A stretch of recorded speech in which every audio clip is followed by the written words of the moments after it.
Hello, everyone, and welcome to the Heart of Micron. I'm Martina Trucco, and I'm joined by Maxie O'Neill. Maxie, thanks so much for joining me. Thank you, Martina.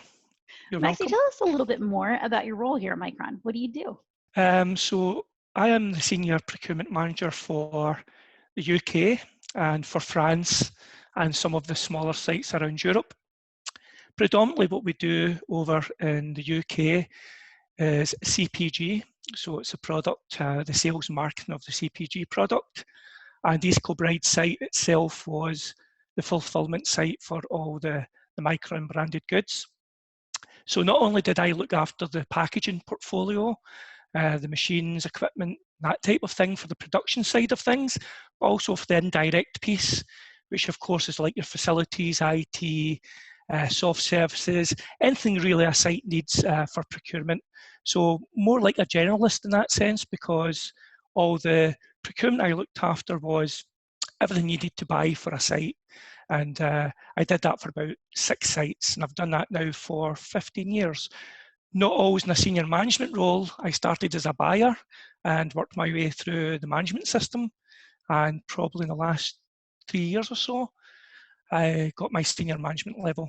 Well, and I think today we're here to talk a little bit about procurement in a very different sense, because in this whole pandemic crisis, a lot of the healthcare institutions that are around us have actually been having trouble procuring the kinds of protective equipment that they need. So tell us a little bit more about what you and your colleagues decided to do there in East Kilbride. Well, the good thing about Micron was I think Micron were ahead of quite a lot of the governments around the world in obtaining PPE equipment, especially for their staff around the world, where we've got key sites for, laboratories in Europe and, all the wafer fabs around the world. So Micron were quite ahead of the game, I thought, on procuring the PPE they needed for each individual sites. Now, so when our boxes of masks had arrived on site around about early March timeframe, it was of the understanding that we would need to wear them around the site. It developed further from that when the UK government had decided that, I guess, people should work from home if they could work from home. So it was a kind of step process for us. At first, we thought we would need the masks. Secondly, we thought we might need them part of the time, working from home, sometime working on site other days. And then eventually, we decided through the UK government advice that we'd all work from home. So what we did do is I at least took some masks home with me, because I thought that I might need them for going on to site and for, trips back into the East Kilbride back home. However, it didn't transpire. And I was sitting in the house thinking, well, we've got these masks sitting up in East Kilbride doing nothing. And I had a chat with one of my colleagues, Sharon Fox, who also works on site as HR payroll administrator. And Sharon had advised that Kilbride Hospice, who we had done a lot of charity work for over the years, would probably benefit from those. So I got in contact with Anne-Marie Murphy, who is our facilities manager. Anne-Marie is very good with the logistics and movement of these items, and she then went ahead and organised getting these delivered to Kilbride Hospice. So I think she's a real hero in this story, but certainly she did most of the work. The second part of the story was that I still had some masks sitting in the house, and by this time I knew I was not going on site at all, 100% working from home. So the good news was that next door to me is an NH nurse. So we contacted her and we donated the masks I had in the house to the NHS.